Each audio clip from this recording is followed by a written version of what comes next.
lëvduar Jezu Krishti, të dashur dëgjues të Radio Marisë së Kosovës, mirë se vini përsëri në rrugtimin ton historik dhe shpirtëror, gjurmëve të martirëve Golgota e martirëve shqiptar të Karadakut 1846-1848.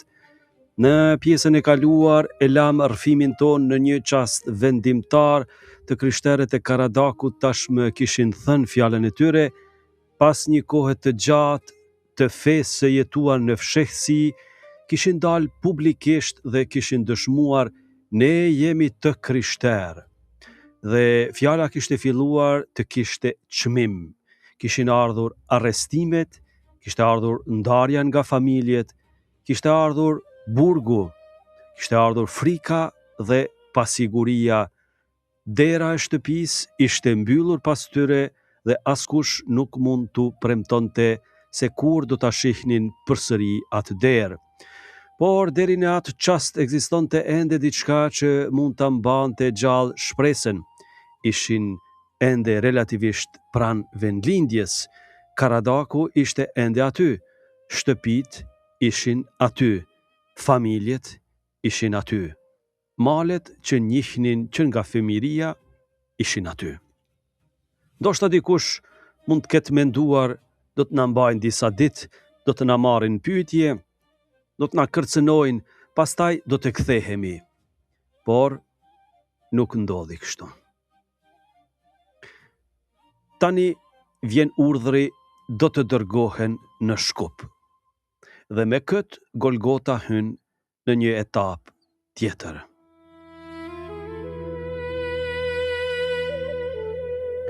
Të dashur dëgjues, ka një ndryshim të madh ndërmjet burgut pranë shtëpisë dhe rrugës që të çon gjithnjë e më larg saj. Sa më shumë largohet njeriu, aq më e fortë bëhet pyetja ku po na çojnë. Dhe ndoshta edhe më e dhimbshme, apo na çojnë diku prej nga nuk do të kthehemi më? Tani rruga nuk matet vetëm me kilometra, matet me largësinë nga gruaja, nga fëmijët, nga prindrit, nga toka, nga varret e të parëve, nga gjithçka që deri dje quhej shtëpi. Çdo hap drejt Shkupit ishte një hap më larg Karadakut, dhe askush prej tyre nuk mund ta dinte se sa hapa të tjerë i prisnin. Ne që e njohim historinë mund të shohim përpara, e dim se Shkupi nuk do t'jetë fundi i rrugës. Por për ta, historia nuk ishte shkruar ende. Ata nuk e kishin luksin që e kemi ne sot për ta parë rrugën në një hartë dhe për të thënë këtu ishin, pastaj shkuan atje, pastaj mëtej. Ata e jetonin historinë, një ditë pas tjetrës, një urdhër pas tjetrit, një burg pas tjetrit, një rrugë pas tjetrës, pa e ditur se çfarë sillte dita e nesërme. Dhe kjo është një prej vuajtjeve më të mëdha të njeriut të syrgjënosur, jo vetëm largësia, por pasiguria. Të mos dish ku po shkon, të mos dish sa do të zgjas, të mos dish nëse do të kthehesh.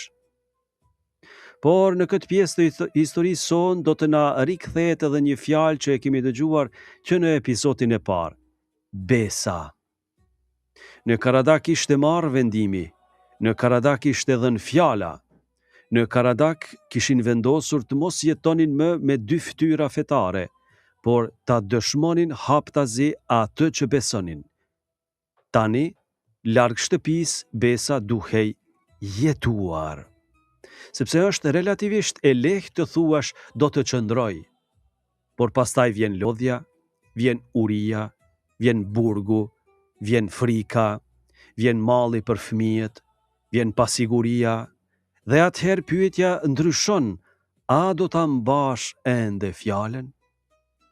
Këtu besa pushon si qenuri vetëm një premtim ndërmjet njerëzve. Ajo bëhet një çështje ndërmjet njeriut dhe hyjit. Në traditën tonë të krishterë kemi udhën e kryqit. 14 ndalesa, stacione. Në secilin prej tyre ndalemi dhe sodisim një çast të mundimeve të Krishtit. Por në jetën reale, kryqi nuk vjen me tabela që tregojnë ky është stacioni i parë, tani vjen i dyti, edhe pak dhe arrin fundi. Njeriu që vua nuk e di sa stacione i kanë mbetur. Kështu ishte edhe për këta njerëz. Ata nuk e dinin sa e gjatë do të ishte Golgota e tyre. Por tashmë një stacion kishte kaluar, ndarja nga shtëpia, një tjetër arrestimi, një tjetër burgu, dhe tani fillonte një tjetër, largimi drejt Shkupit. Dhe për te Shkupit, ata ende nuk e dinin.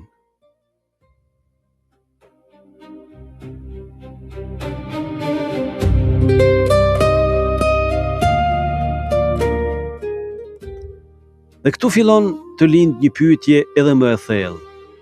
Një pyetje që do ta shoqëroj tër episodin ton.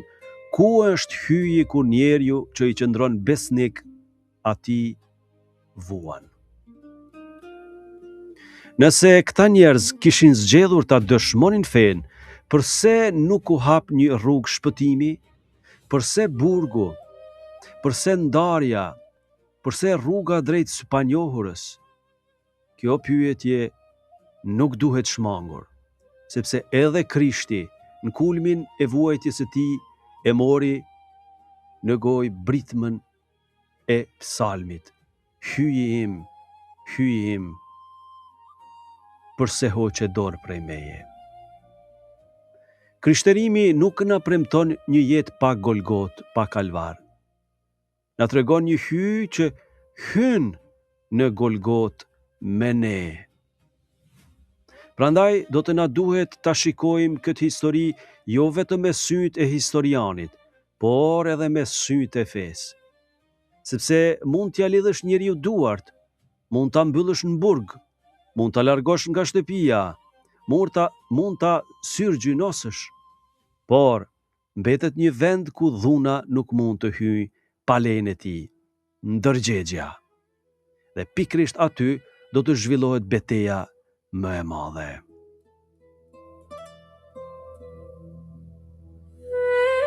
Prandaj, dashur dëgjues, le të vazhdojmë, le ta lëmë edhe ne për një çast Karadakun pas. Le të ecim pas gjurmëve të atyre burrave dhe familjeve që tashmë nuk e dinin se ku do të përfundonte rruga e tyre. Përpara është Shkupi. Atje do të rëndoj lodhja, atje do të rritet pasiguria, atje besa edhe në Karadak do të vihet në provë.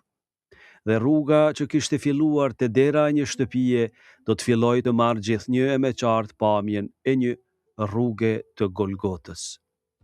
Ata largohen, Karadaku mbetet prapa, Shkupi është përpara, por pyetja udhton bashkë me ta.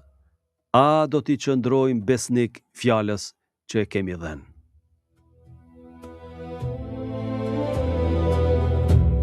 Le t'i ndjekim këta hapa. Rruga vazhdon drejt Shkupit.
Të dashur dëgjues, nga Prishtina rruga vazhdon, jo drejt Karadakut, jo drejt familjeve, por drejt Shkupit.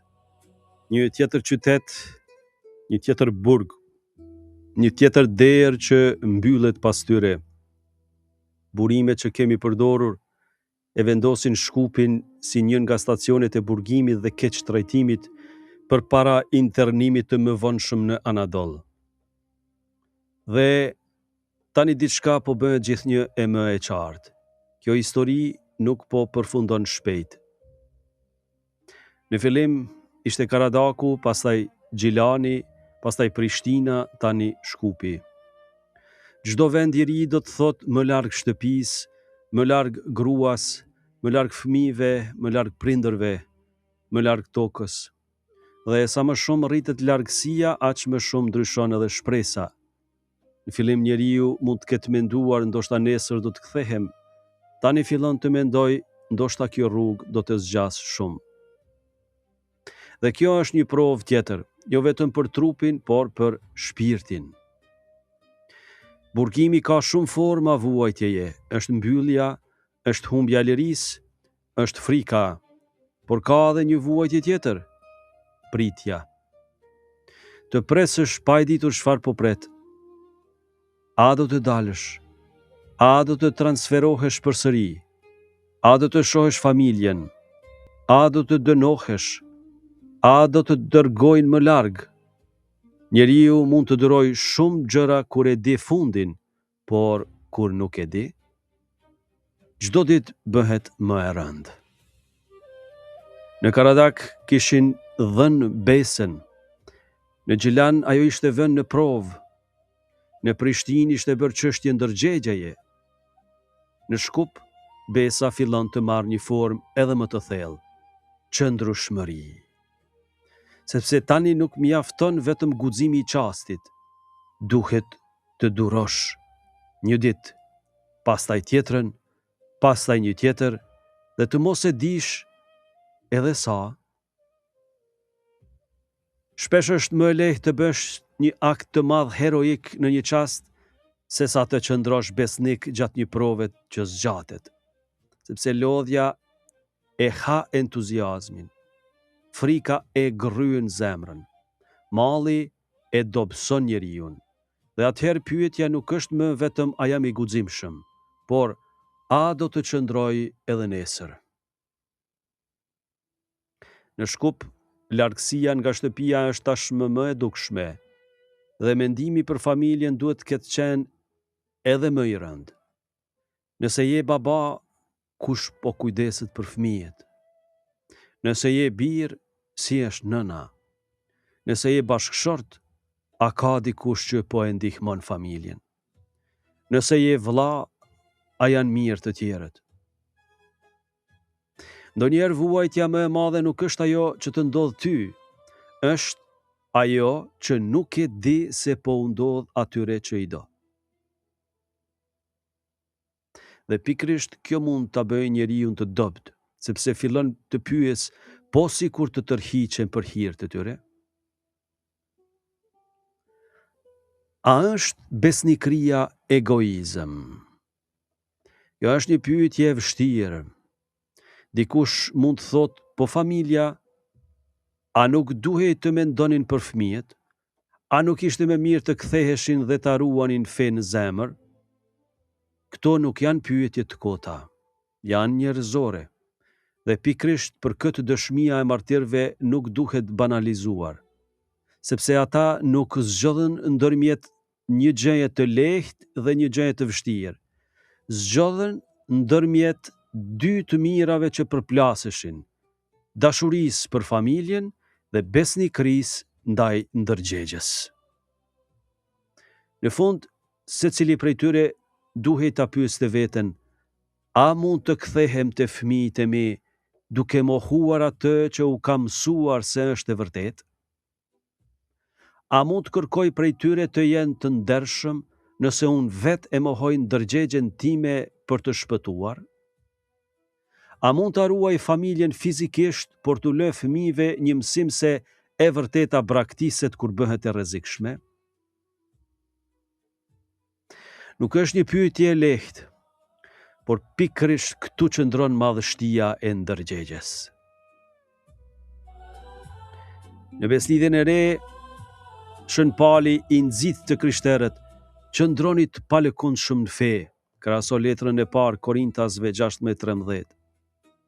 Të qëndrosh i palëkundshëm nuk do të thotë të mos kesh frikë, do të thotë frika të mos të marrë vendimin, të mos lejosh që të mbërthejnë vetëm emocionet, të mos lejosh që ankthi të bëhet zot i ndërgjegjes, të mos lejosh që lodhja të detyroj ta quash të pavërtetën të vërtetë.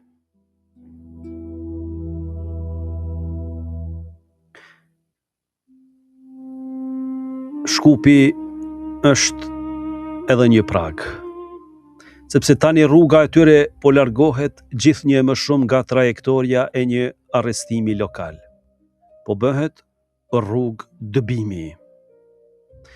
Burimet e vendosin Shkupin përpara kalimit të mëtejshëm drejt Selanikut dhe internimit në Anadol. Kjo do të thotë se horizonti po ndryshon. Tani pyetja nuk është më vetëm kur do të na lirojnë, por ku po na çojnë. Dhe në këtë pikë duhet të rikthejmë edhe një figurë që e kemi njohur që në episodin e parë, Pater Anton Marojevićin. Ai nuk mbetet jashtë kësaj historie. Edhe ai arrestohet, edhe ai burgoset, edhe ai vuan keq trajtime. Burimet tona tregojnë qartë se Pater Antoni kaloi nëpër burgim dhe më pas lirimit vazhdoi të ndërhynte për besimtarët e vet.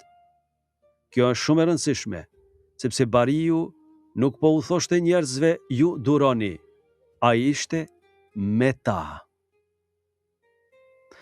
Përfytyrojeni, paramendojeni, duart që kishin kremtuar meshën, tani janë të lidhura. Njeriu që kishte shpallur ungjillin, tani është vet i burgosur. Ai që i kishte nxitur besimtarët të jetonin haptazi fen, tani duhet ta dëshmoj edhe vet. Në këtë mënyrë, meshtaria e tij hyn në një dimension tjetër, jo vetëm predikim, por bashkëvuajtje.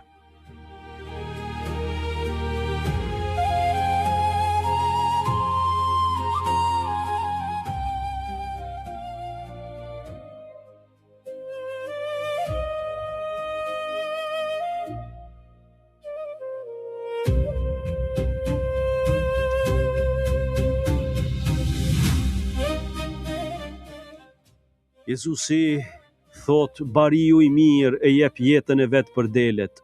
Gjoni Ungjilltar 10:11. Ky nuk është vetëm një varg i bukur për shugurime meshtarake. Është një kriter. Bariu zbulohet kur grigja rrezikohet. Dhe këtu Pater Antoni nuk e braktis grigjen. Ai hyn në vuajtjen e saj. Do të takojmë përsëri gjatë këtij episodi, sepse historia e tij nuk mbaron në burg. Pas lirimit, ai do të kërkojë rrugë për t'i ndihmuar, por për momentin edhe ai është në Golgotë. Kur besa merr një dimension tjetër, nuk është vetëm besa e familjeve, është edhe besa e Bariut ndaj grigjës. Ata thonë, nuk do ta mohojmë fen. Ai, me praninë e tij thotë, nuk do t'ju braktis. Dhe këtu shohim një bukuri të madhe të kishës. Populli dhe Bariu nuk janë dy botë. Në orën e vujtjes, ecin së bashku. Të dashur dëgjues, le ta ndalim pak historinë. Le ta drejtojmë pyetjen nga vetja, çfarë do të bënim ne? Jo çfarë mendojmë se do të bënim, por çfarë do të bënim vërtet? Po të na thoshin vetëm hesht dhe shkon në shtëpi. Vetëm mos e përmend fen. Vetëm thuaj atë që kërkojmë dhe do t'jesh i lirë. A do të qëndronim? Nuk është e nevojshme të japim shpejt një përgjigje heroike. Më mirë të themi, o Zot, mos më sprovo mbi fuqitë e mia, por nëse vjen prova, ma jep hirin të jem besnik. Sepse martirizimi është hir, jo mburrje njerëzore. Do shta ne netët e burgut,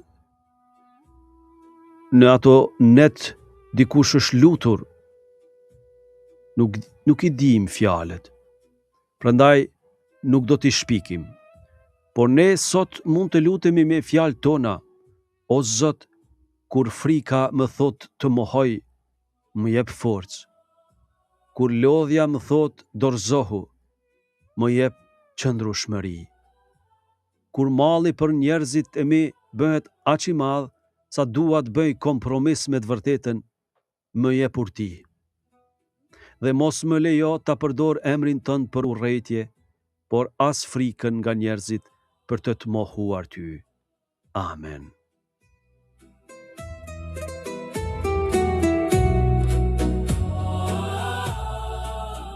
Dhe pastaj vjen një moment që ndryshon rrjedhën e gjithë historisë. Nuk bëhet më fjalë vetëm për burgim lokal. Nga qendra e perandorisë vjen urdhri dëbimi. Sipas kronikës së ruajtur në materialet tona, urdhri parashikonte largimin e popullsisë së arrestuar dhe nuk përjashtonte as gratë, as fëmijët. Tani gjithçka ndryshon. Sepse burgu mund të ketë një fund, por dëbimi do të thotë shkulje nga toka, nga shtëpia, nga familja, nga vendlindja. Dhe këtu drama bëhet edhe më e rëndë, sepse tani nuk kemi më vetëm burra të arrestuar, urdhri prek edhe gratë, edhe fëmijët. Kjo është një nga pjesët më të dhimbshme të gjithë kësaj historie. Fëmia që ndoshta kishte pritur baban në shtëpi, tani edhe vetë hyn në rrugën e mërgimit. Gruaja që ndoshta shpresonte se burri do të kthehej, tani edhe vetë duhet të largohet. Familja që ishte ndarë nga arrestimi, tani përfshihet e tëra në syrgjënosje. Deri tani edhe në burg ekziston një shpresë, shtëpia është atje. Mund të kthehem. Por urdhri dëbimit ndryshon gjithçka. Tani shtëpia nuk është më thjesht larg, po bëhet e parritshme. Dhe njeriu fillon të kuptoj se mund të kalojnë muaj, ndoshta vite, ndoshta nuk do të kthehet kurrë. Të dashur dëgjues, kjo është pika ku Golgota merr përmasa të reja. Deri tani kemi parë deklarimin, arrestimin, burgun, presionin, tani fillon dëbimi. Nga Shkupi, rruga do të vazhdoj drejt Selanikut. Pastaj përtej detit, drejt një bote të huaj, drejt Anadolit. Dhe këtu mund ta imagjinojmë një pyetje që duhet të ketë rënduar mbi ta: a do ta shohim përsëri Karadakun?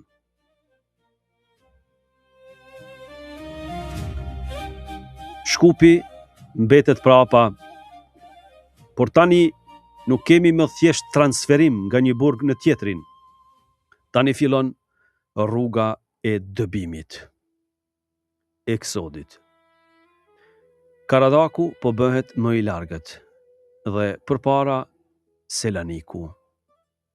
Porti, deti dhe përtej tij një tokë që shumica prej tyre ndoshta nuk e kishin parë kurrë.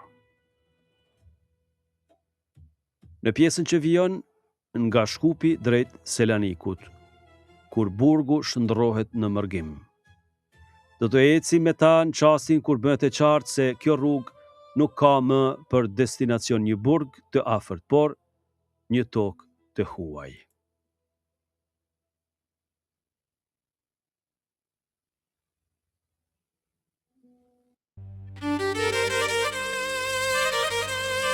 Yaşar Paşa Turçeli Kuri të kështenët me sy, si kur shedra deshti me I përbi, po mundohet menden me ju këthyje.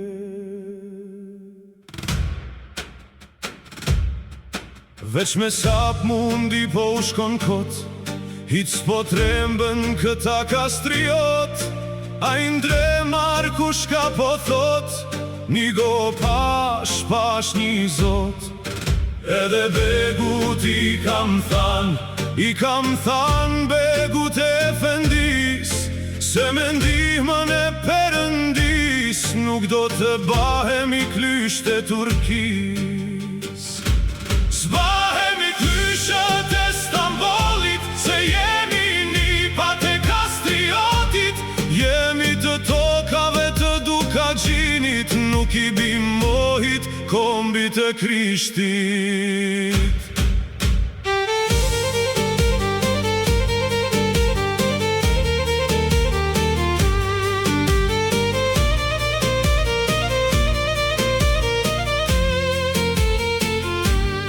Atër pasha u tërbue, Gjelaqive u ka urdhnue, merrni kaurat n'burg me I quë, kundra mbretit pesh janë quë.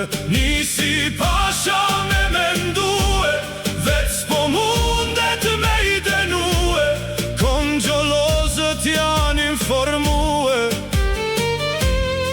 Jashar pasha një far veleti, s'po don fajn me jalan vetëm veti, thret mi kshlisin prej Prizrenit, për me pas për vetim proje. Thret të parët prej Kumanove, thret prej Shkupit e prej Gilanit, në Prishtin mbledhjen e bani. Jashar pasha I Prishtinës, po I shkrun letër Korclës Vjenës, në Kosovë është 1.000 let, nuk janë shumë veç janë pak krejt. Besa bes njaft janë pak, veç kur njëher nuk rrim rahat, s'mundet kush me I rahatue, kundra mbretit tash janë quë. Na s'podom për me ju damtue, kjofte mujt ne te ju me I prue.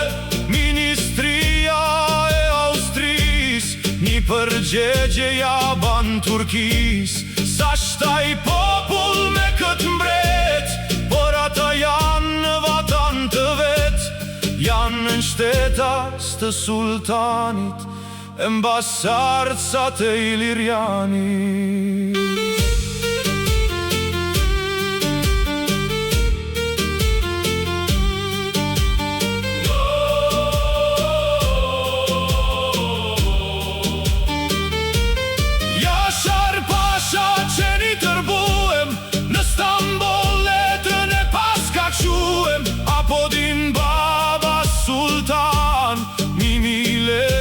Këtu e kam, s'pranojnë dim, s'pranojnë islam, veç të kështen po don mu kan, në Moski oft këta me I largu, krejt Kosova pesh janë qu, fen islame po don me lëshu, e shqiptar mu deklaru, beti letrën e dredon, Jashar pasha mirë po mëson.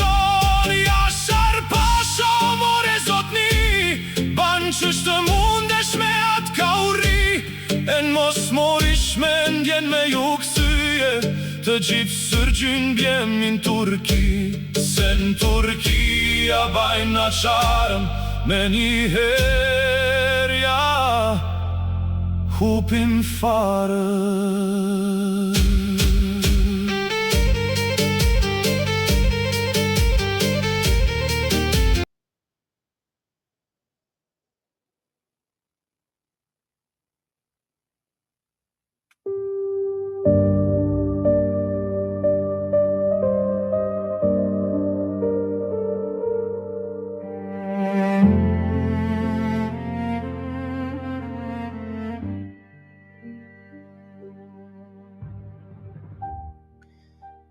Të dashur dëgjues, deri tani të burgosurit e Karadakut kishin kaluar nga një vend në tjetrin, nga fshatrat e tyre në Gjilan, nga Gjilani në Prishtinë, nga Prishtina në Shkup, por tani ndodh diçka që e ndryshon krejt kuptimin e rrugës. Nuk po flasim më vetëm për burgim, tani fillon dëbimi, syrgjynosja, shkulja nga vendi, largimi drejt një toke të panjohur. Burimet e paraqesin itinerarin e tyre si një rrugë që vazhdon nga Shkupi drejt Selanikut dhe më pas drejt Anadolit deri në Muhaliq. Pikrisht për këtë në literaturën mbi martirët e Karadakut, kjo rrugë është përshkruar edhe si një rrugë e Golgotës.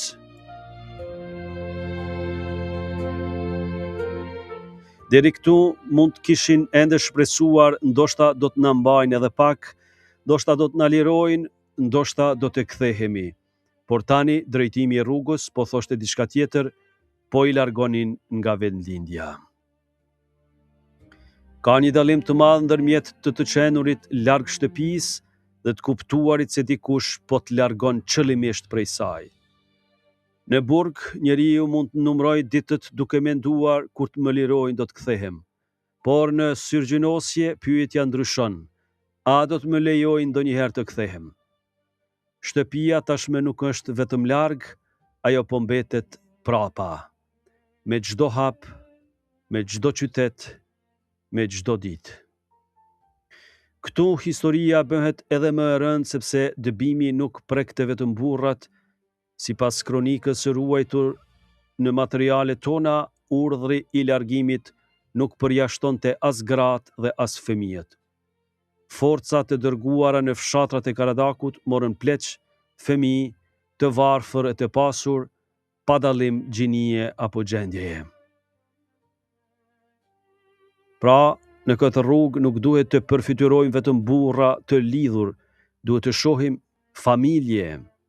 Një nën që ecë me fëmijën, një i moshuar që mezi përballon rrugën, një grua që nuk e di ku po e çojnë, një fëmijë që nuk e kupton pse është larguar nga shtëpia dhe pyet ku po shkojmë.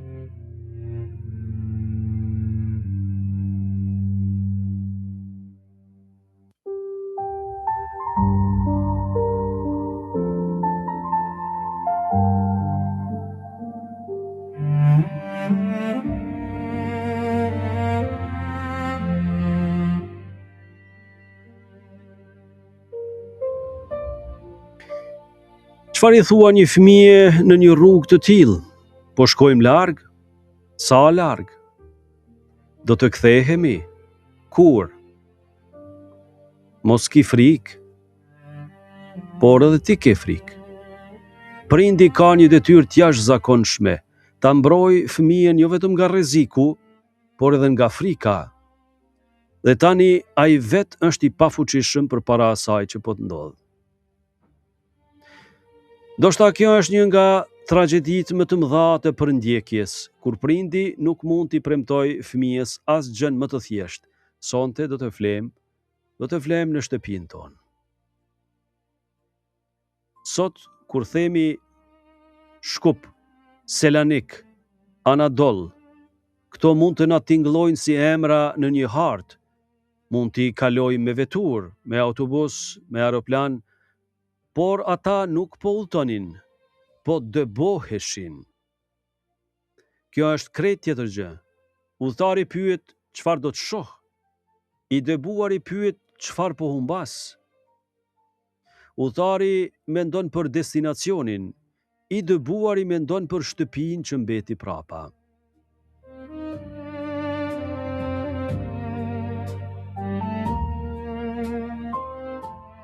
Shkupi mbetet pas. Rruga zbret drejt jugut. Përpara është Selaniku. Në materialet tona Selaniku shfaqet si një nga pikat kyçe të kësaj historie. Edhe atë Anton Marojeviçi u dërgua drejt Selanikut pas arrestimit të tij, përpara se ndërhyrja konzullore të mundsonte lirimin e tij. Por për të dëbuarit Selaniku nuk do të ishte vendi i kthimit, do të ishte porta drejt një largimi edhe më të madh. Dhe pastaj, deti. Për një njeri të ardhur nga malet e Karadakut, deti duhet të ketë qenë një pamje fuqishme. Por në rrethonat e tyre nuk ishte simbol pushimi, as bukurie, as lirie, deti do thoshte largësi. Sepse pas tij ndodhej Anadolli, dhe përtej detit vendlindja bëhej edhe më e largët.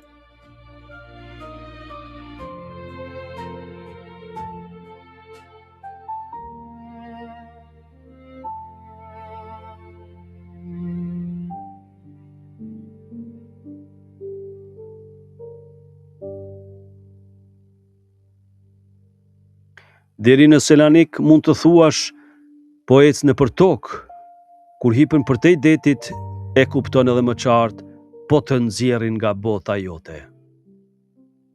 Ndoshta këtu pyetja bëhet më e rëndë se kur, a do të kthehemi? Nuk e dim se kush e ka bërë këtë pyetje. Nuk duhet t'u vendosim në gojë fjalë që dokumentet nuk na i kanë ruajtur, por vetë rrethonat e bëjnë pyetjen të pashmangshme. Njeriu po dërgohet qindra kilometra larg shtëpisë, me familje, me fëmijë, pa afat të qartë kthimi, në një vend që nuk e njeh. Dhe atëherë çdo gjë që ka lënë pas merr një vlerë të re. Një shtëpi e varfër, një copë tokë, një pemë, një burim, një rrugë e fshatit, një varr i të parëve, gjërat e zakonshme bëhen thesare. Nëse të thonë nisu dhe nuk t'japin kohë të përgatitesh, çfarë merr? Sa mund të marrësh? Një robë, pak ushqim, një send vogël? Nuk mund ta marrësh shtëpinë, nuk mund ta marrësh tokën, nuk mund ta marrësh malin, nuk mund t'i marrësh varret e të parëve, por mund të marrësh diçka tjetër, diçka që nuk peshon në duar, fen. Mund të nxjerrin nga vendi, por ajo që bart në zemër mund të vijë me ty, dhe pikrisht për këtë ata ishin në këtë rrugë. Në Psalmin 139, psalmisti e pyet hyin, ku të shkoj larg shpirtit tënd, ku të iki larg pranisë sate? Dhe përgjigja është askund. Ky është një mendim jashtëzakonisht i fuqishëm për njerin e mërguar. Karadaku mund të mbetet larg, kisha e fshatit larg, meshtari larg, shtëpia larg, por hyji jo. Anadolli nuk është jashtë pranisë së tij, as burgu, as rruga, as dedi. Historia e shëlbimit është plot me njerëz që njohën mërgimin. Abrahami largohet nga vendi i vet. Izraeli jeton në Egjipt. Populli përjeton në robrinë e Babilonisë. Familja e shenjtë ikën në Egjipt. Vet Jezusi që fëmijë bëhet refugjat. Prandaj mërgimi nuk është një përvojë huaj për Biblën.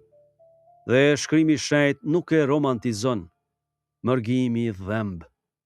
Sepse njeriu është krijuar edhe për vend, për tokë, për bashkësi, për shtëpi. Të mërguarit e Babilonisë thoshin, si ta këndojmë këngën e Zotit në dhe të huaj. Raso Psalmi 137. Sa afër mund t'i kemi këto fjalë me dramën e njerëzve të Karadakut? Si ta jetosh fen larg? Si ta ruash shpresën? Si t'ua transmetosh fëmijëve? Si të mos shndrohet dhimbja në dëshpërim? Si të mos e humbësh vetveten kur gjithçka rreth teje është e huaj? Këto pyetje do t'i ndjekin edhe në Anadoll.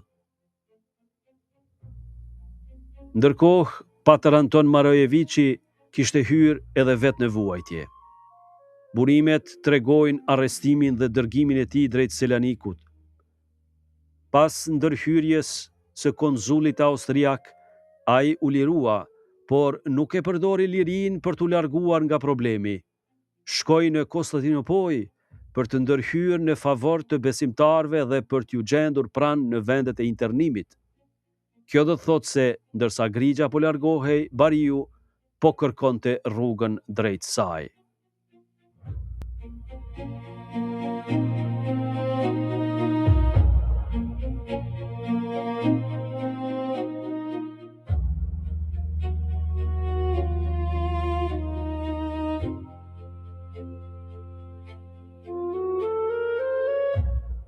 Sa bukur përputhet këtu në qili. Bariu i mirë nuk thot delet janë larg, nuk kam çfarë të bëj. Ai shkon pas tyre. Patër Antoni nuk mund ta zhbënte me njëherë dëbimin, nuk mund t'i kthente me një fjalë në Karadak, por mund të bënte diçka, të mos i harronte, të ndërhynte, të kërkonte ndihmë, të shkonte tek ata, t'i ngushllonte. Nga njerë dashuria nuk mund ta heq kryqin, por mund të bëjë që njeriu të mos e bardh vetëm. Dhe tani Selaniku mbetet pas. Përpara deti, përtej Anadolli. Këtu rruga e tyre e Golgotës hyn në një fazë tjetër. Ata që deri tani kishin kaluar nga një burg në tjetrin, tani po transportohen në syrgjynosje. Nuk po flasim më vetëm për lirinë e humbur, po flasim për atë dheun e humbur, të paktën për një kohë. Dhe askush prej tyre nuk e dinte se sa do të zgjaste ajo kohë. Të dashur dëgjues, shumë prej nesh e njohin fjalën mërgim. Shumë familje shqiptare kanë bi e bija jashtë vendit, por duhet të bëjmë një dallim të qartë. Mërgimi sotëm në shumicën e rasteve është zgjedhje për punë, shkollim apo një jetë më të mirë. Syrgjynosja e martirëve të Karadakut ishte dëbim me dhunë. Ata nuk kishin zgjedhur destinacionin, nuk kishin bler biletën, nuk kishin caktuar datën e kthimit, prandaj nuk duhet i barazojmë këto përvoja. Por malli i mërgimtarit të sotëm mund të na ndihmojë të kuptojmë sadopak një gjë, sa shumë dhëmb largësia nga shtëpia.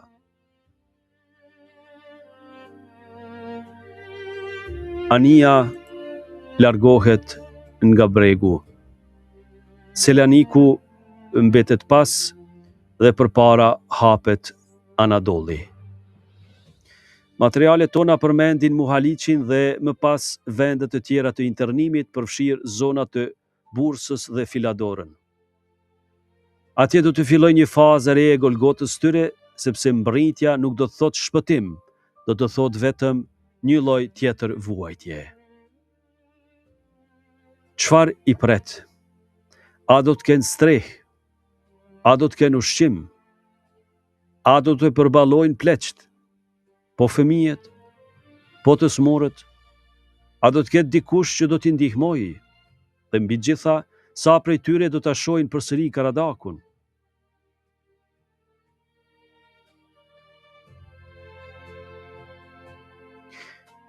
Këtu rruga e dëbimit arrin në pragun e një kapitulli edhe më të dhimbshëm. Të dashur dëgjues, deri tani kemi ndjekur nga shtëpia në burg, nga burgu në rrugë, nga Karadaku në Gjilan, nga Gjilani në Prishtinë, nga Prishtina në Shkup, nga Shkupi në Selanik dhe tani drejt Anadollit. Karadaku është larg, shtëpia është larg, por pyetja mbetet, a është edhe hyj larg? Në pjesën që vjen do të hyjmë në një nga kapitujt më të rëndë të kësaj historie, në Anadol, vendi i syrgjynosjes, kur rruga mbaron, por Golgota vazhdon. Aty do të shohim se çfarë ndodhi me njerëzit e dëbuar, çfarë na thon burimet për vuajtjet dhe vdekjet e tyre, dhe si vazhdoi dëshmia e fesë në tokën e huaj.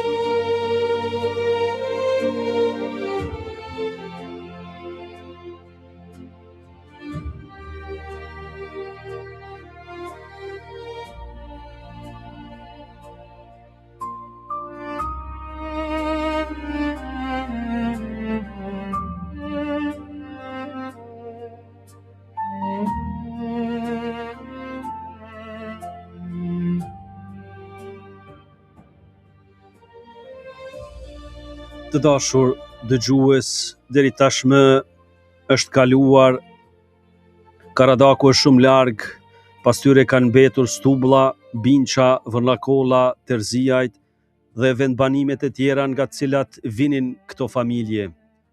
Kanë mbetur malet, shtëpit, arat, varret e të parve, ka mbetur një botë e tërë që ata e quanin shtëpi. Përpara tyre tani është Anadolli. Por mos të mendojmë se mbritja do të thotë se vuajtja ka përfunduar. Përkundrazi, rruga fizike mund të ketë arritur në destinacion, por Golgota vazhdon. Deri tani kishin vuajtur arrestimin, burgun, ndarjen, udhtimin, pasigurinë. Tani do të duhej të përballeshin me një provë tjetër, të jetonin si të dëbuar në një tokë të huaj. Burimet që kemi për këtë histori përmendin Muhaliqin në Anadoll, si një prej vendeve kryesore ku u dërguan të internuarit e Karadakut. Por rrëfimi nuk kufizohet vetëm aty. Në dokumentacionin ton përmenden edhe vendet të tjera të lidhura me internimin, sidomos zona e Bursës dhe më vonë Filadora. Këtu duhet të jemi të kujdesshëm. Nuk duhet të krijojmë një itinerar më të hollësishëm se sa na lejojnë burimet. Por ajo që del qartë është kjo: këta njerëz ishin dërguar larg vendit të tyre dhe duhej të mbijetonin në kushte jashtëzakonisht të vështira. Paramendojeni çastin e mbritjes. Pas një rruge të gjatë, ndalesh, dikush thot këtu. Por çfarë është këtu? Nuk është shtëpia jote, nuk është fshati yt. Nuk i njeh njerëzit, nuk e njeh vendin, nuk e ke tokën tënde, nuk e ke punën tënde, nuk e ke sigurinë që e kishte ndërtuar gjatë gjithë jetës. Dhe ndoshta gjëja më e rëndë, nuk e di se sa do të qëndrosh.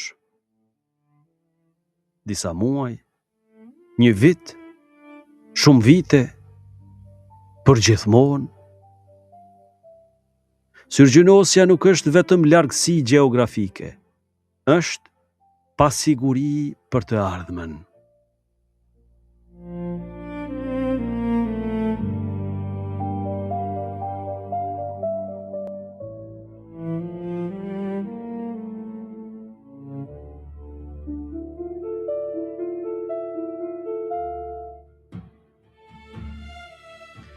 Ka një ndryshim ndërmjet një udhëtari dhe një të dëbuari. Udhëtari ka destinacion, i dëbuari ka humbje. Njeriu i dëbuar nuk pyet më vetëm ku jam. Pyet ku është vendi im tani. Sepse njeriu nuk është vetëm trup, ai ka rrënjë, ka gjuhë, ka kujtesë, ka familje, ka tokë, ka varre, ka histori. Ka një peizazh që e njeh që nga fëmiria, dhe kur e shkull nga të gjitha këto, nuk ke zhvendosur vetëm trupin e tij, ke plagosur identitetin e tij. Dhe përsëri duhet ta kujtojmë, nuk kemi përpara një ushtri, nuk kemi ushtar të stërvitur për një marshim të gjatë, kemi familje. Burra, gra, fëmijë, pleq, njerëz të varfër, njerëz të lodhur nga rruga, dhe tani në vendin e internimit duhej të fillonin një jetë për të cilën nuk ishin përgatitur. Një burr mund të duroj shumë për veten, por çfarë ndodh kur sheh fëmijën duke vuajtur? Çfarë ndodh me një nën kur fëmia i saj ka uri? Çfarë ndodh me një baba kur nuk mund t'i siguroj familjes atë që i nevojitet? Atëherë vuajtja e tij dyfishohet, sepse nuk vuan vetëm për vete, vuan duke parë vuajtjen e atyre që i do.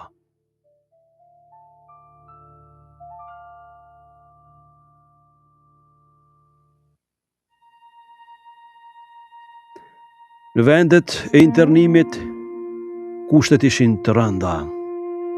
Uria, varfria, smundjet, lodhja, klima dhe ambienti i panjohur, mungesa e kushteve të zakonshme të jetës, gjitha këto fillojnë ta bëjnë atë që burgjet nuk kishin arritur, ta konzumojnë trupin ngadalë.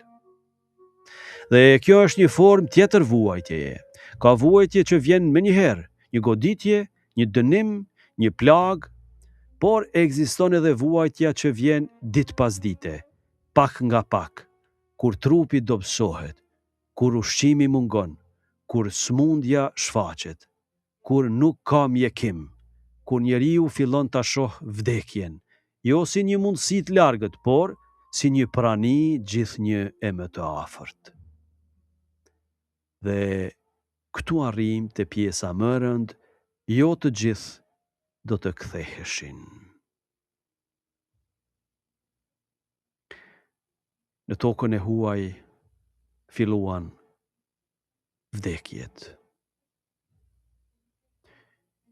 Njerëz që kishin dalë nga Karadaku me shpresën se një ditë do të ktheheshin, mbyllnin syt larg shtëpisë.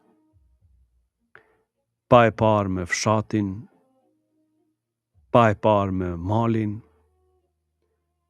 pa u kthyer te varret e të parëve, dhe trupat e tyre mbeten në dhe të huaj. Për një shqiptar të asaj kohe, kjo kishte një peshë jashtëzakonshme. Njeriu dëshironte të prehej në tokën e vet, pranë familjes, pranë të parëve, në vendin ku kishin lindur. Por martirët që vdiqën në syrgjënosje nuk e patën këtë. Varri i tyre u hap larg Karadakut. Dhe ndoshta askush nga familja e gjerë nuk do të mund ta vizitonte. Ndoshta nuk do të kishte një gur që brezat e arshëm ta njihnin. Ndoshta emri do të mbetej vetëm në kujtesën e familjes. Kjo është arsyeja pse kujtesa jonë sot ka kaq shumë rëndësi. Sepse kur një njeri nuk ka varr pranë nesh, kujtesa bëhet një lloj varri shpirtëror ku ja ruajmë emrin. Kur të arrijmë te lista dhe statistikat, do të flasim edhe për numrat, por këtu duam të ndalemi, sepse numrat mund të na mashtrojnë. Nëse themi vdiqën kaq e kaq persona, mendja e regjistron një shifër. Por hyi nuk sheh shifra, ai sheh emra. Secili prej tyre kishte një emër, një fytyrë, një histori, një familje, një nën që ja kishte thënë emrin për herë të parë, një fëmijë që e thriste babë, një grua që e thriste me dashuri, një shok që e njihte, një fshat që e mbante mend. Prandaj kur themi martirët e Karadakut, pas këtij emri kolektiv qëndrojnë njerëz të veçantë.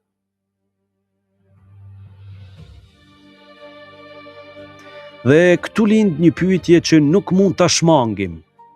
Një pyetje që lind sa herë njeriu i pafajshëm vuan. Ku është hyi?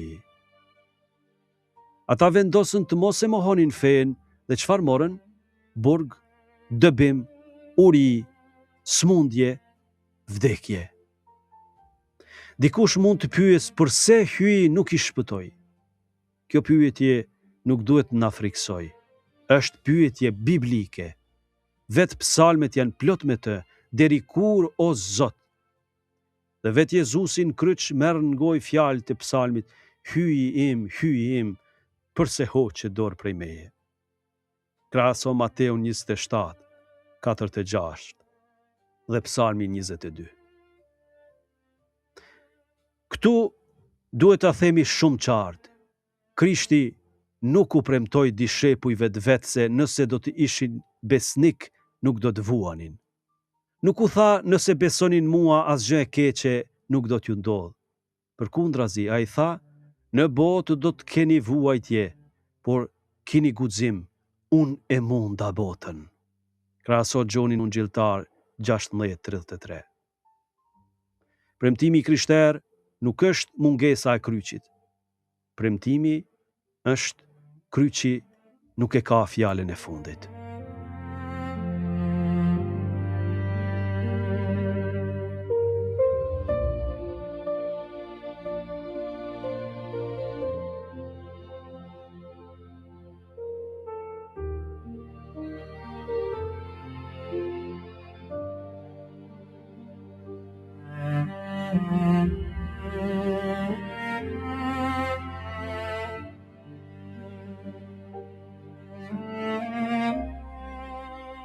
Dhe këtu duhet të bëjmë një dallim shumë të rëndësishëm teologjik.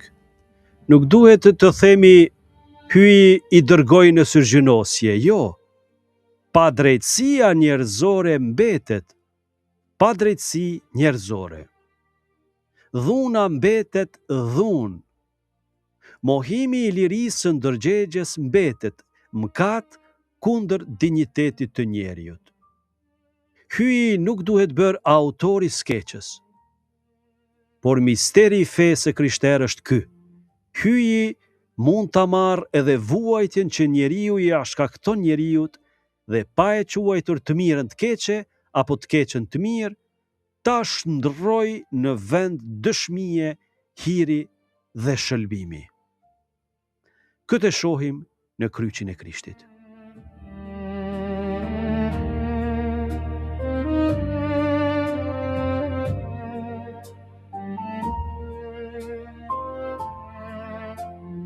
Në kalvar njerëzit bën padrejtësi. Krishti ishte i pafajshëm, e megjithatë pikërisht aty ku mëkati njerëzor dukej se kishte triumfuar, hyi bëri të shpërthej shëlbimi. Prandaj martiri krishter nuk thot vuajtja është e mirë, ai thot Krishti është më i madh se vuajtja. Nuk thot vdekja është e mirë, por Krishti është më i fortë se vdekja. Në tokën e huaj, shumë prej gjërave që u jepnin siguri fetare kishin mbetur larg. Kisha e tyre, famullia, vendet e shenjta, ritmi i zakonshëm i jetës, po një gjë nuk mund të internohej larg prej tyre, Krishti.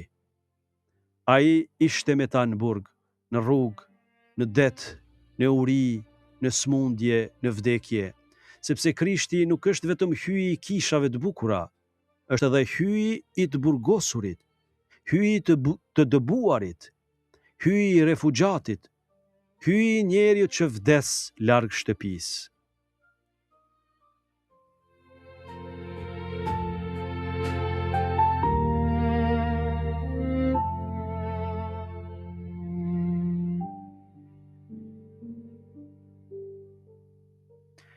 Dhe në këtë errësirë shfaqet përsëri figura e Patër Anton Marojeviçit. Pas lirimit të tij, burimet tregojnë se ai nuk u kthye thjesht në jetën e zakonshme, duke harruar ata që kishin mbetur në syrgjënosje.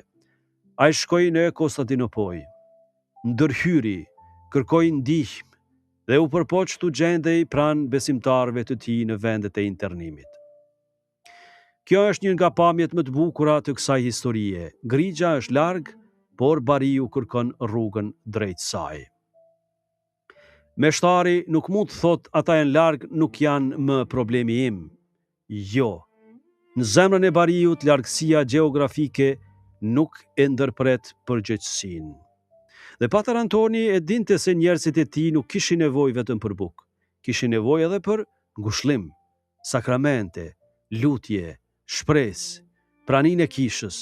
Kishin nevojë që dikush t'u thoshte nuk ju kemi harruar.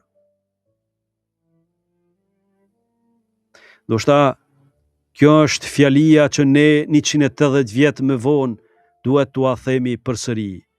Nuk ju kemi harruar. Nuk i dim të gjitha hollësitë e jetës suaj. Nuk i dim të gjitha fjalët që that. Nuk i dim të gjitha netët kur qat. Nuk i dim të gjitha lutjet që bët. Por dim se keni ekzistuar, keni vuajtur, keni dëshmuar dhe kujtesa juaj jeton. Të dashur dëgjues, në këtë pikë mund të mendojmë se kemi arritur në fund, jo ende, sepse duhet të shohim më nga afër çfarë bëri syrgjinosja me këtë bashkësi. Sa njerëz u nisën, sa mbjetuan, sa vdiqën, kush u kthye dhe çfarë sollën me vete ata që arritën të ktheheshin. Sepse nëse largimi ishte një Golgot, kthimi do të ishte një ringjallje e vogël, por jo të gjithë do ta përjetonin.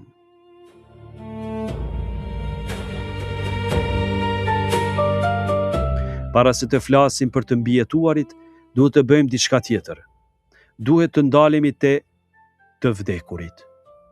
Jo si statistik, por si dëshmitar. Duhet i kthejmë numrave emrat, familjeve fytyrat, historisë njerëzit. Sepse martiri nuk është numër në një regjistër, martiri është dëshmitar.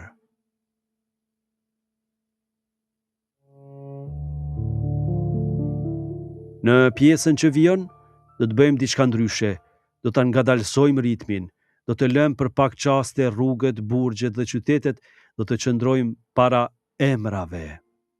Sepse çdo emër thot kam jetuar. Çdo emër thot kam pasur një familje. Çdo emër thot nuk isha statistik. Dhe çdo emër që kujtojmë sot është një mënyrë për të thënë nuk je harruar. Vijon emrat e Golgotës, jo numra, por njerëz, familjet që paguan çmimin e dëshmisë.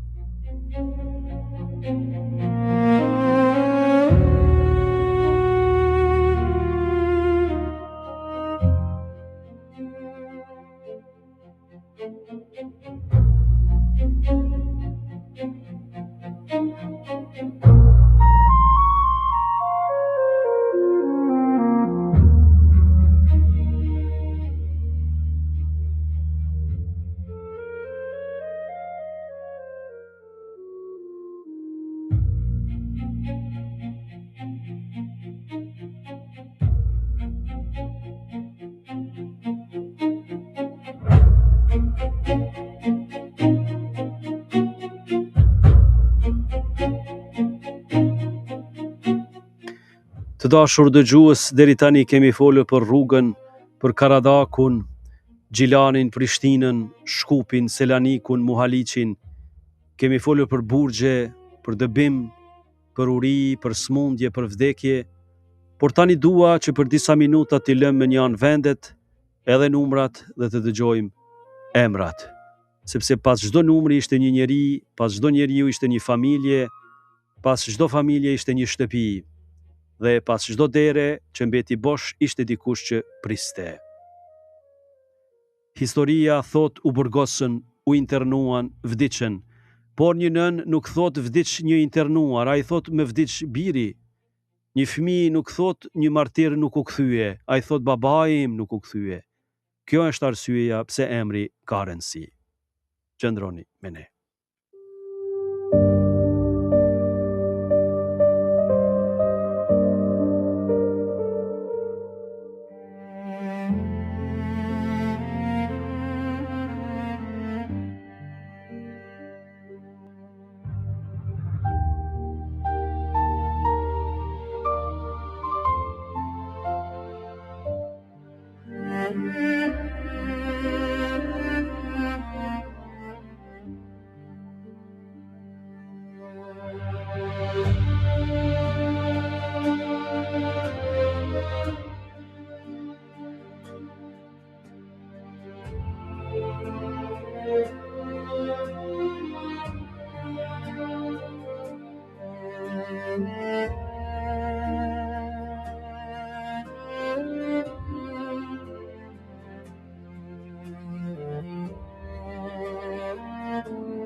Të dashur dëgjues, të dashur vëllezër dhe motra, një prej materialeve që i kemi në dispozicion, ruan një listë të burgosurve të mbledhur nga dëshmitë e njerëzve që e kishin përjetuar ose mbajtur mend ngjarjen. Vetë burimi shpjegon se emrat ju transmetuan autorit nga Zef Binqa, i njohur edhe si Zefi Zenelit. Dhe ka një hollësi shumë, domethënë se disa prej këtyre njerëzve ruhen në dokument me dy emra. Dy emra, një emër që përdorej publikisht dhe një emër të krishterë. Vetë emrat pra dëshmojnë dramën e jetës së dyfisht për cilën folëm në episodin e parë.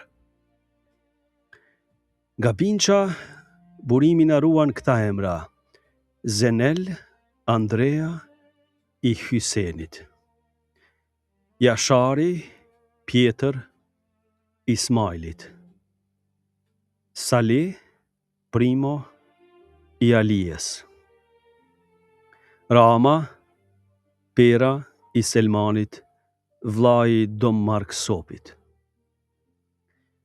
Jashar, Pjetër i Hysenit, Sahit, Simon i Alijes. Mos të nxitojmë. Zenel, Andrea, Jashari, Pjetër, Salih, Primo, Rama, Pera, Jashar, Pjetër, Sahit, Simon. Dy emra, por një njeri, një jetë, një ndërgjegje. Një dëshmi. Burimi vazhdon pastaj me të burgosur nga stublla. Rama i Murtezit. Miftari i Veselit.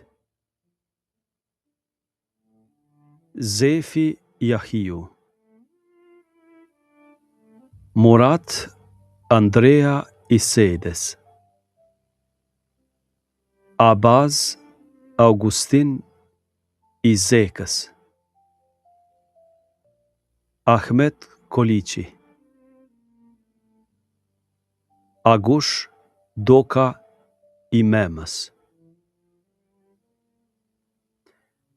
Zimer Fazli Murtezit.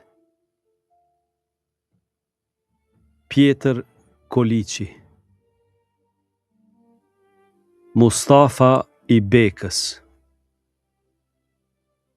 Andrea i Sadikut. Për Andrea Sadikun, burimi ruan edhe një hollësi të dhimbshme. Për shkak të ftohtit të pësuar gjatë rrugës, mjeku kirurg atij u desht t'ja amputonte gishtrin të këmbës. Një rresht në dokument, por pas tij një trup i plagosur. Një njeri që e barte në trup kujtimin e asaj rruge. Të dashur dëgjues, në Bibël emri ka një domethënie të thellë. Hyi, thot popullit vet, të kam thirrur me emër, ti je imi. Krahasoi Isain profet 43:1.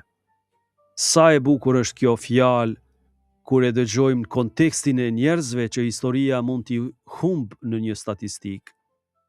Hyi nuk thot ju njoh si grup, ai thot të kam thirrur me emër.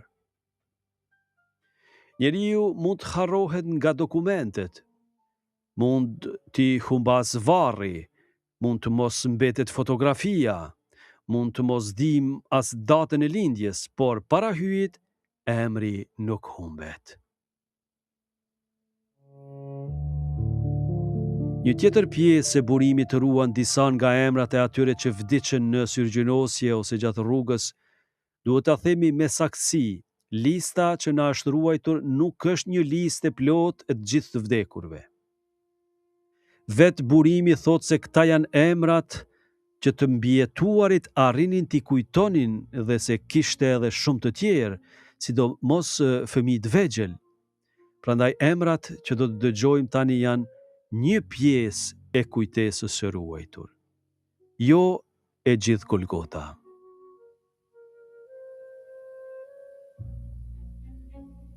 Në Muhaliç dhe në rrethanat e syrgjënosjes përmenden Latif Binça, Dilja, Lokja Zenelit, Miftar Stublla, Minia, motra e Zef Zenelit, Uk Koliçi, Sherfja nga Loshkobari, Dem Vërnakolla,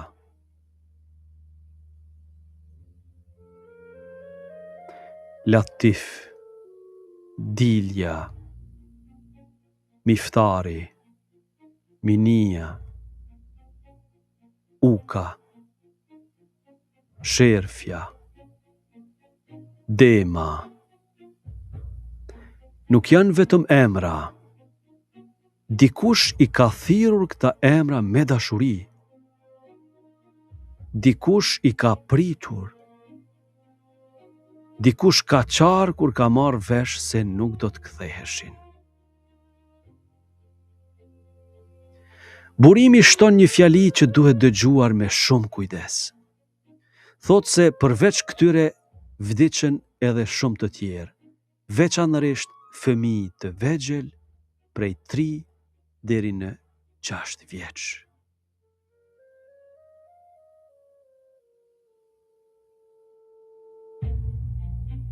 Tri vjeç, 4, 5, 6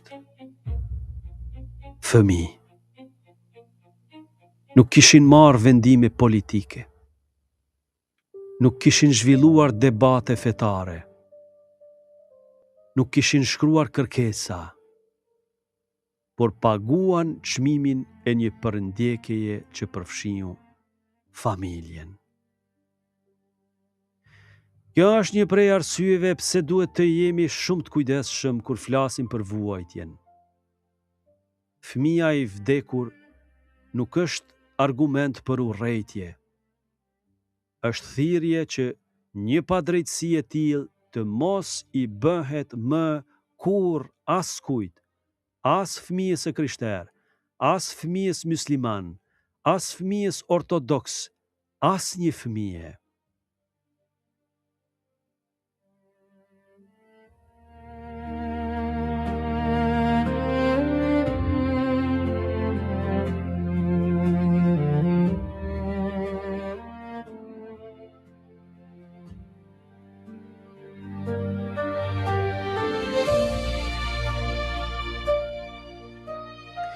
Burimi kujton edhe disa që nuk arritën gjallë në destinacion.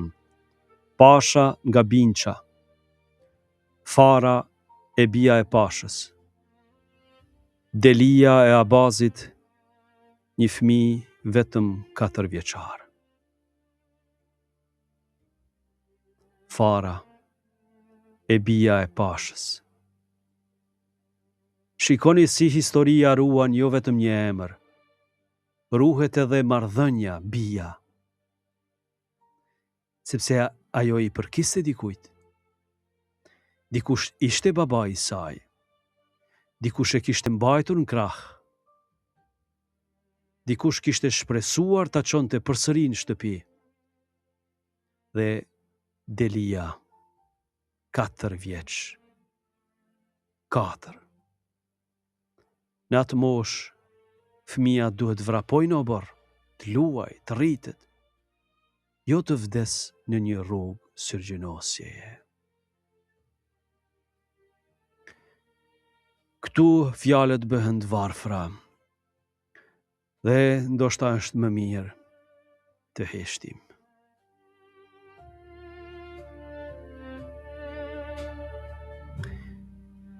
Burimi përmend 4 persona të tjerë që vdiqën gjatë udhëtimit në det. Jashari i Beqit, Zelja e Selmanit, Disha e Agushit, Sherife Stubla. Për Zelën e Selmanit burimi ruan edhe një hollësi. Ajo ishte nëna e Dom Marksopit nga Binqa, i cili në atë kohë ishte vetëm 12 vjeç. Një djalë 12 vjeçar në një udhëtim të tillë dhe humb nënën. Çfarë fjale mund ta shpjegoj atë dhimbje?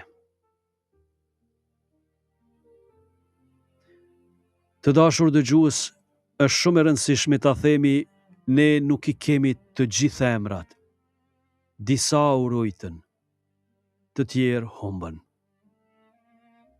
Disa mund të jenë transmetuar vetëm në familje. Për disa të tjerë mund të mos ketë mbetur asnjë shënim. Vet një nga dëshmitë për varrimet në Anadol thot se njerëzit që kishin varrosur të vdekurit nuk mund të jepnin një numër dhe listë krejtësisht saktë. Më vonë u numëruan mbi 35 të vdekur në një nga vendet e varrimit, ndërsa për disa nuk gjendej më gjurmë. Kjo është tragjedia e historisë. Jo çdo njeri që vuajti la pas një dokument. Por mungesa e dokumentit nuk do të thotë mungesë e jetës. Dhe pastaj historia na jep një pamje shumë prekse. Sipas kronikës së ruajtur, eshtrat e shumë prej të vdekurve u mblodhën dhe u vendosën në 2 varre të mëdha, mbi të cilat u ngrit një kapel, kishë vogël. Mbi hyrje u vendos një mbishkrim që i kujtonte si martir nga Binqa dhe Stublla. Njerëz të panjohur jetën e zakonshme, por që kishin njohur dhe dëshmuar Krishtin. Sa e fuqishme është kjo, të panjohur para botës, por jo para hyjit. Nuk ishin mbretër, nuk ishin general, nuk kishin pallate, nuk kishin emra që përmendeshin në oborre mbretërore. Ishin njerëz të Karadakut, të thjesht. Dhe historia e tyre thot, madhështia e njeriut nuk matet me famën, matet edhe me besnikrinë. Këtu duhet të kujtojmë edhe një gjë që e kemi theksuar më herët. Burimet që kemi përpara nuk japin gjitha të njëjtën shifër, por për numrin e përgjithshëm të vdekurve dhe të mbijetuarve.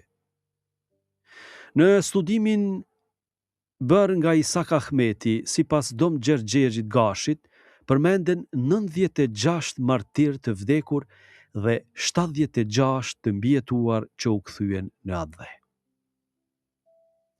Burimet të tjera të materialeve tona japin shifra të ndryshme, prandaj nuk duam që kujtesën e këtyre njerëzve ta ndërtojmë mbi siguri të rreme.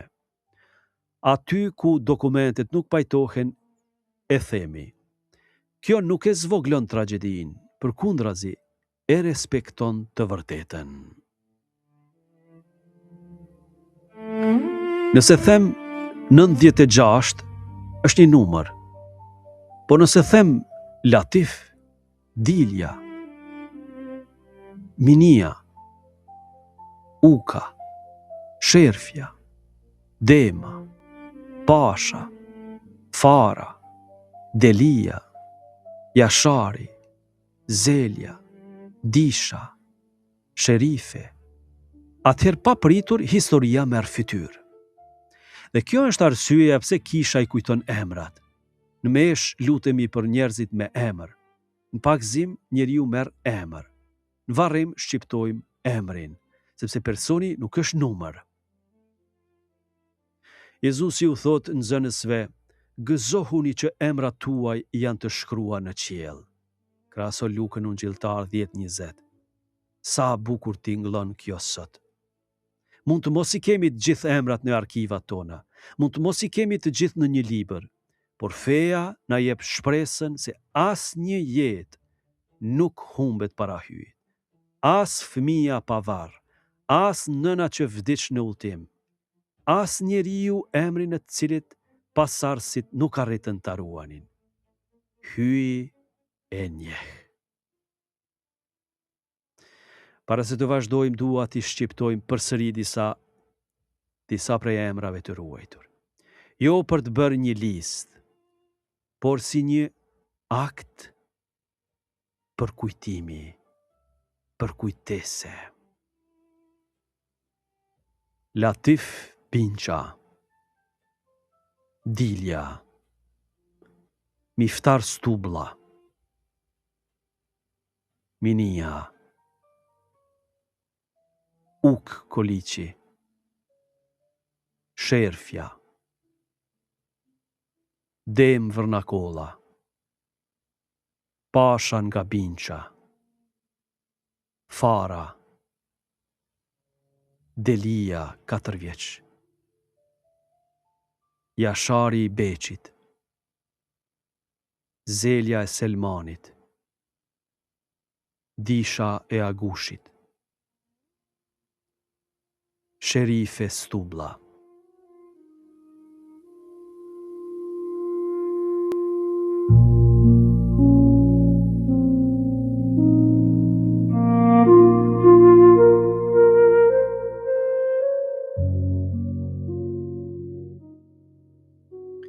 O Zot, ti i njeh edhe ata emra që ne nuk i dim.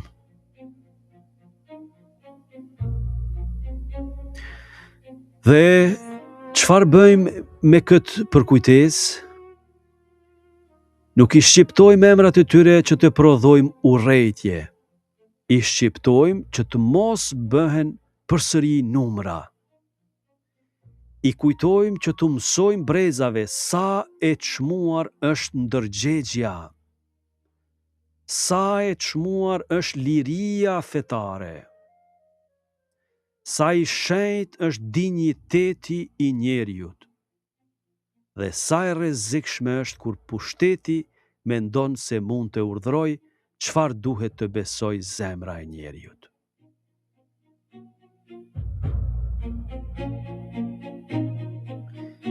Shumë nuk u kthyen, por disa mbijetuan, të lodhur, të smur, të plagosur nga gjithçka që kishin përjetuar, por gjallë. Dhe larg në qarqet diplomatike kishtare, çështja e tyre nuk kishte pushuar. Njerëz po ndërhynin, konzuj, diplomat, meshtar, misionar, dhe dal nga dal do të hapej një mundësi që për një kohë duke e pamundur, kthimi në atë dhe. Por para kthimit, duhet të shohim edhe një anë tjetër të kësaj historie. Në errësirën e Golgotës së tyre kishte njerëz që nuk kaluan indiferent, njerëz që u dhan bukë, që I vizituan, që I varrosën të vdekurit, që u kujdesën për fëmijët, që ngritën zërin në mes të errësirës. Kishte Samaritan.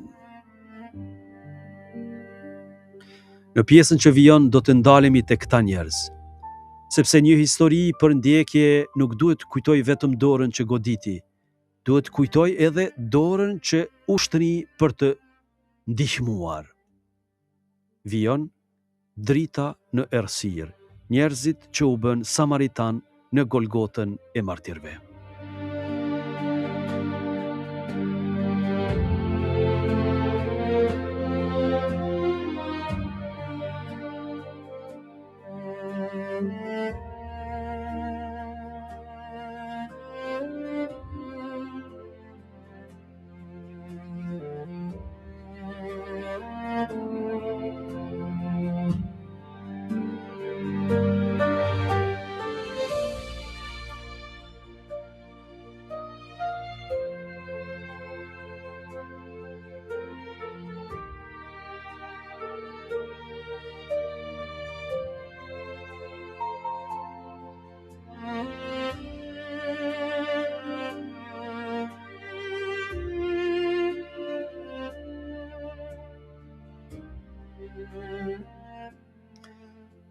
Të dashur dëgjues, deri tani kemi parë shumë errësirë, burgje, pranga, udhime gjata, uri, smundje, vdekje, por historia e martirëve të Karadakut nuk është vetëm histori e atyre që përndoqën, është edhe histori e atyre që nuk kaluan indiferent. Në çdo Golgot ka dhe një Simon nga Cirenea. Në çdo rrugë të plagosur mund të shfaqet një Samaritan I mirë. Dhe edhe në këtë histori, në mes të padrejtësisë, kishte njerëz që zgjodhen dëmshurinë. Burimet tona ruajnë një epizod shumë preks, kur të syrgjënosurit ndodheshin në Muhaliq, 3 lazarist, 2 meshtar dhe një vlla laik, u nisën në kërkim të tyre. Nuk prisnin që të internuarit të vinin tek ata, shkuan ata tek të vuajturit.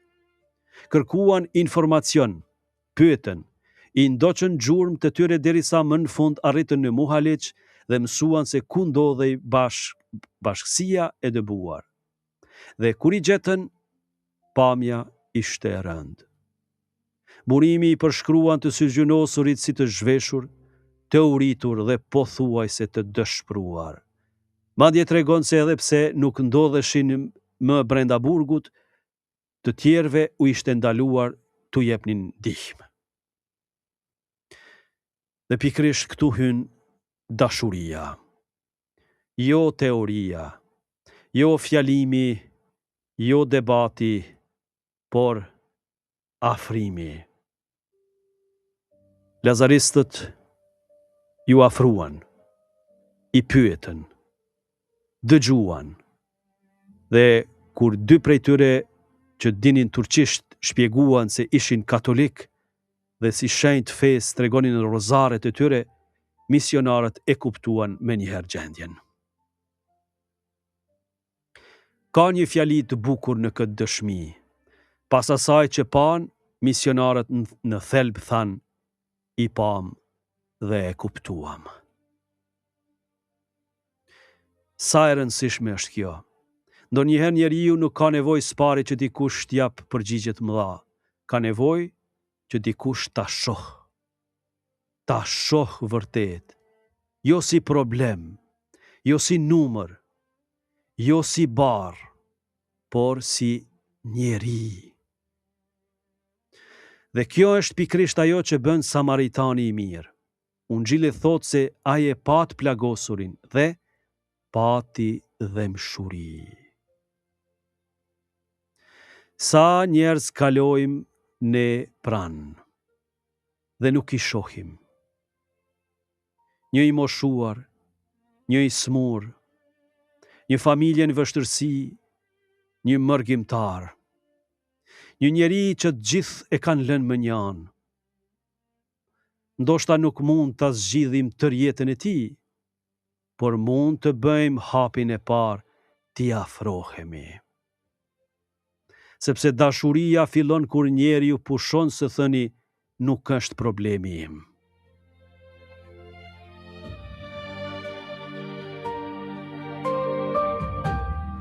Edhe më herët gjatë rrugës drejt Selanikut shfaqet një episod tjetër i fuqishëm.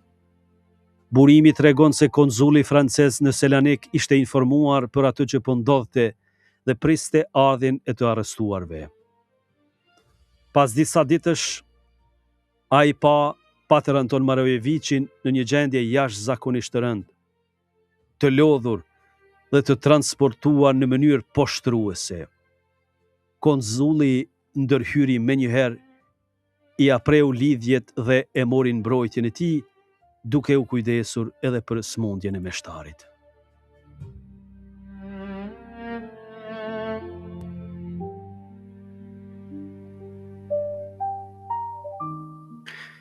Kjo është një skenë e jashtëzakonshme. Një njeri që ka pushtet diplomatik mund të kishte kaluar tutje, mund të kishte thënë nuk dua probleme. Por nuk e bëri. Ai ndërhyri. Dhe nga një herë drejtësia fillon pikrisht këtu. Kur dikush që mund të hesht, vendos të mos hesht.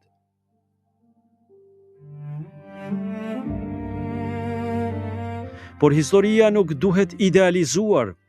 Materialet tona tregojnë edhe se ndërhyrjet diplomatike nuk ishin gjithmonë të shpejta apo të njëtrajtshme. Në një moment atë Antoni kërkoi ndihmë edhe përmes ambasadës austriake, por burimi e përshkruan reagimin si të pamjaftueshëm. Më pas atë Paveku u përpoq të ndërmjetësonte te ambasadori francez dhe te porta e lartë. Pra, historia e ndihmës kishte edhe vonime, dështime, mosmarrveshje, politik, por kjo nuk e mohon faktin se disa njerëz, diplomat, misionar dhe bashkësi fetare ngritën zërin.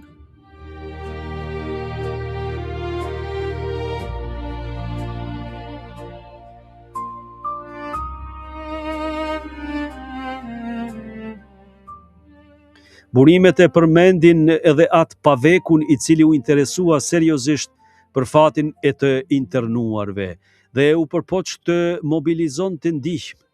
Ai dëgjoi dëshmitë e lazaristëve që kishin parë gjendjen e mjerueshme të popullit në Muhaliç dhe kërkoi ndërhyrje.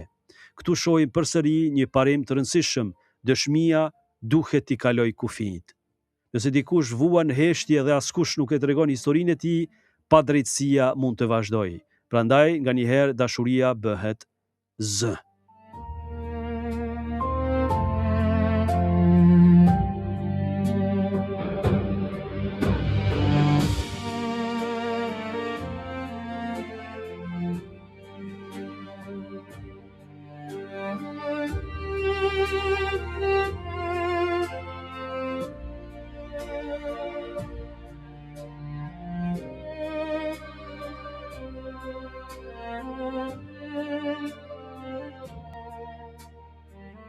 Një burim tjetër i bashkëngjitur duke u mbështetur në dëshminë e Jean-Claude Faverial, tregon se informacioni mbi gjendjen e të syrgjënosurve ju përcoll konzujve në bursa, përfshirë konzullin francez Crepin dhe konzullin anglez Sandison.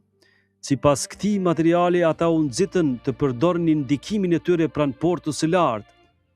Mëtej përmendet edhe ndërhyrja e ambasadorit britanik Stanford Canning.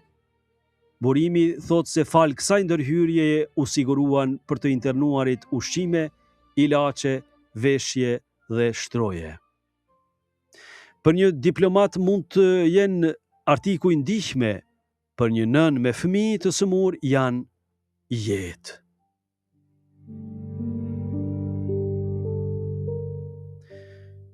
Një tjetër detaj shumë prekës është kujdesi për të vdekurit.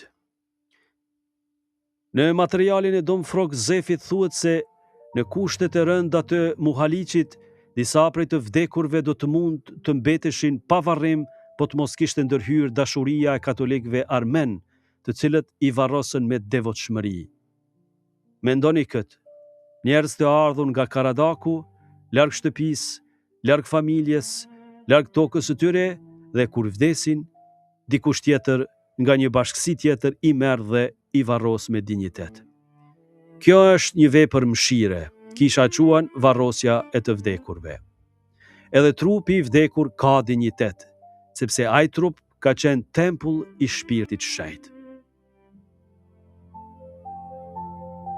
Jezusi thot, isha i huaj dhe me pranuat. Te Mateu Ngjilltar 25:35. Sa bukur tingëllon kjo në këtë histori. Martirët e Karadakut ishin të huaj. Në një tokë që nuk ishte e tyre, por dikush i pa, dikush ju afrua, dikush i ushqeu, dikush i mjekoi, dikush i varrosi. Dhe Krishti na thot, çka do bët për njërin ndër këta vëllezërit e mi më të vegjël, për mua e bët. Në mes të kësaj Golgote shfaqen motrat e dashurisë së Shën Vincencit të Paulit. Burimi tregon se ato morën disa nga fëmijët të syrgjënosurve për t'i edukuar dhe arsimuar në Stamboll. Përmenden Pal Hyseni dhe John Ramaj nga Stublla, Paezit Mark Sopi, Selmani nga Binqa, si dhe Zef Binqa. Këtu historia ndryshon tonin. Për ndjekja kishte thënë, shkullini. Dashuria thot, edukojeni. Për ndjekja kishte thënë, mos u lini të ardhme. Dashuria thot, këta fëmijë duhet të kenë të ardhme.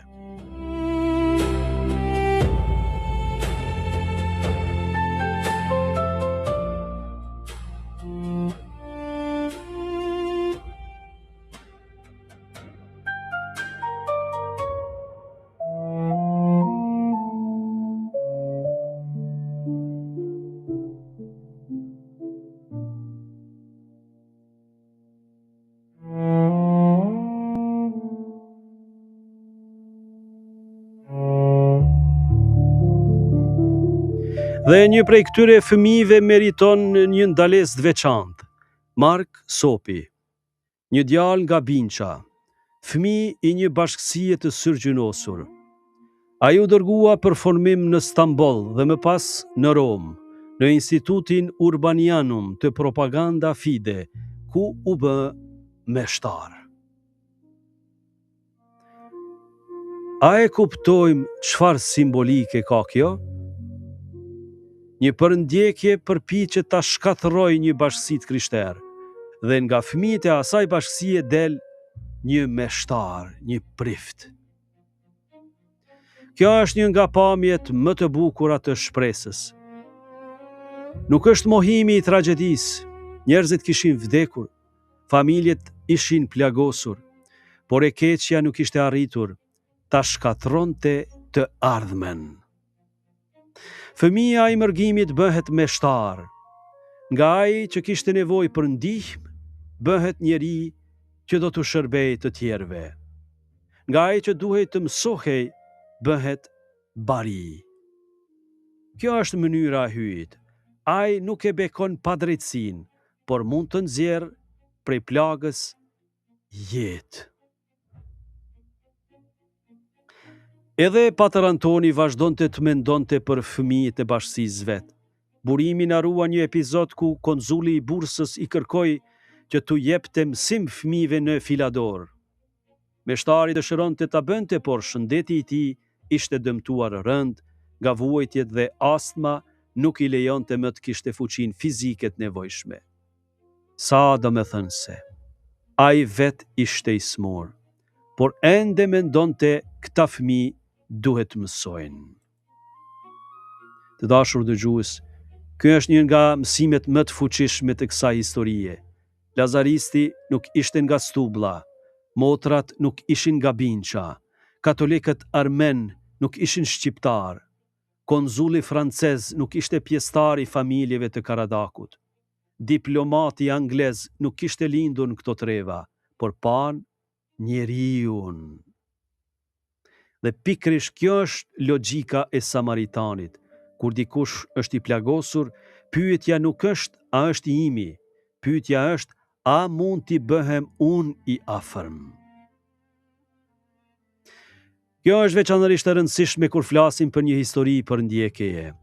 Nëse kujtojmë vetëm atë që na është bërë nga e keqja, rrezikojmë që kujtesa të bëhet helm. Por nëse kujtojmë edhe të mirën që njerëzit bën në mes të së keqës, atëherë kujtesa për kujtimi bëhet shkollë njerëzimi. Ne nuk e mohojmë krimin, por as nuk e lejojmë krimin të na bind se çdo njeri është armik. Dhe këtu duhet të kemi kujdes edhe me një tundim tjetër, të mendojmë njëra fe ishte kundër tjetrës. Historia është më komplekse. Në të kishte autoritete që përndiqnin, por kishte edhe njerëz të tjerë që ndihmonin.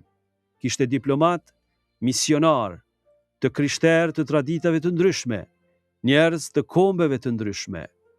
Kjo na mëson se kufiri themelor moral nuk kalon gjithmonë ndërmjet një populli dhe një populli tjetër, apo një feje dhe një feje tjetër. Shpesh kalon nëpërmjet atij që e sheh vuajtjen dhe ndihmon dhe atij që e sheh dhe kalon tutje. Në fund të shëmbulltyrës së Samaritanit të mirë, Jezusi pyet, cili prej këtyre të treve ju bën i afërm atij që ra në duart të cubave? Dhe përgjigjja është ai që pati dhemshuri për të. Atëherë Jezusi thot, shko e bëj edhe ti kështu. Krahaso Lukën Ungjilltar 10:36 dhe 37. Kjo fjalë nuk është vetëm për njerëzit e vitit 1846, është për ne. Ndoshta sot nuk kemi të syrgjënosur të Karadakut para syve, por dikush pranë nesh është i plagosur, një familje që nuk ja del, një i smur, një i vetmuar, një i moshuar, një i ri që është humbur, një njeri që është bërë objekt talljeje, një person i fesë tjetër që po i bëhet padrejtësi, dhe pyetja e Krishtit është, a do të kalosh tutje, apo do të ndalosh?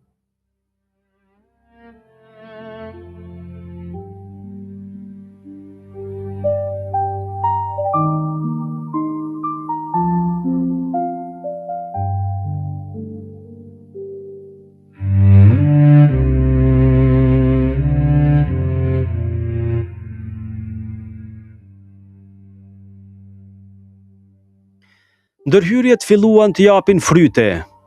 Lajmi për gjendjen e të internuarve po arrinte në qarqe gjithnjë më të larta në Stamboll, në ambasada te porta e lartë, dhe me kalimin e kohës ideja që dikur dukej pothuajse e pamundur filloi të merrte formë.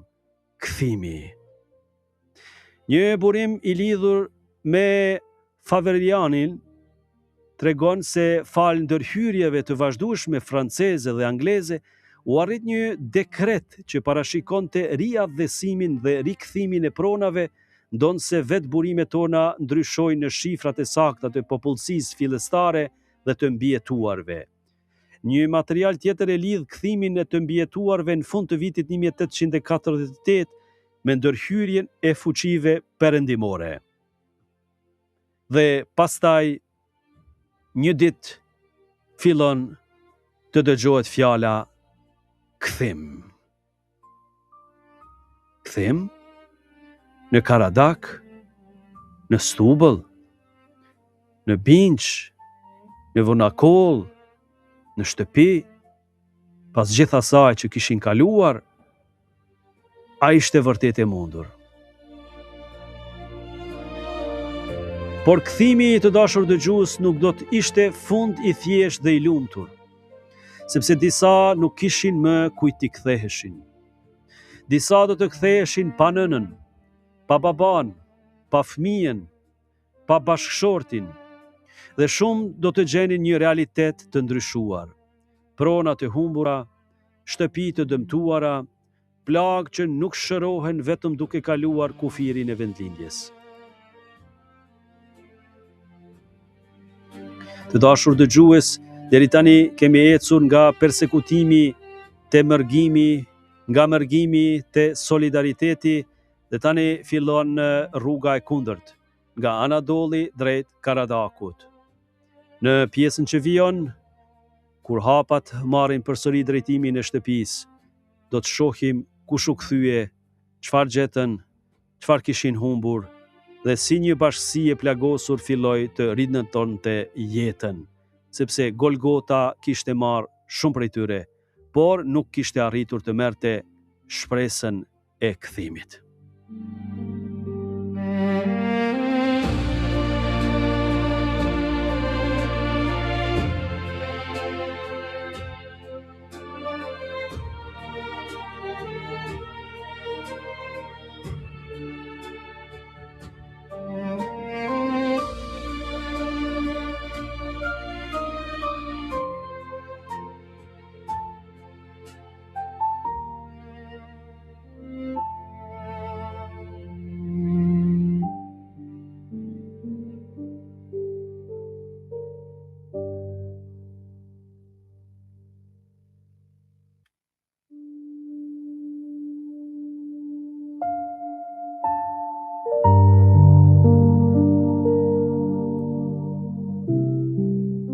Të dashur dëgjues të Radio Marisë së Kosovës, kemi ecur një rrugë gjatë nga dera e shtëpisë te dera e burgut, nga Karadaku në Gjilan, në Prishtinë, në Shkup, në Selanik, përtej detit, në Mohaliç.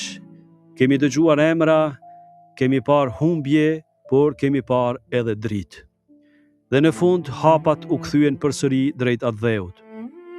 Burimet që kemi përdorur e përshkruajnë këtë itinerar si një Golgot të gjatë nga Stublla përmes Gjilanit, Prishtinës, Shkupit e Selanikut, deri në Mohaliç, po ato burime e vendosin kthimin e të mbijetuarve në vjeshtën e vitit 1848, por rruga nuk përfundon këtu, sepse një histori mund të mbarojë në kalendar dhe të vazhdojë në përkujtim, në familje, në këngë, në kishë, në art, në emrat që transmetohen nga një brez te tjetri. Dhe pikrisht aty do të hyjmë në episodin e ardhshëm, drita në errësirë, përkujtesa, dëshmia dhe trashëgimia që nuk u shua. Martirët u kthyen, por çfarë mbeti pas tyre? Si u ruajt historia? Si hyri në këngë, në dokumente, në art, dhe si mund një plagë e shekullit të 19 të bëhet amanet për brezin tonë? Për këto do të flasim në vazhdimin e serisë son Gjurmëve të martirëve, Golgota e martirëve shqiptar të Karadakut 1846-1848. Unë jam Dom Shtefan Dodës, po dëgjoni Radio Marinë e Kosovës, një zë i krishterë në shtëpinë tënde. Qof lëvduar Jezu Krishti.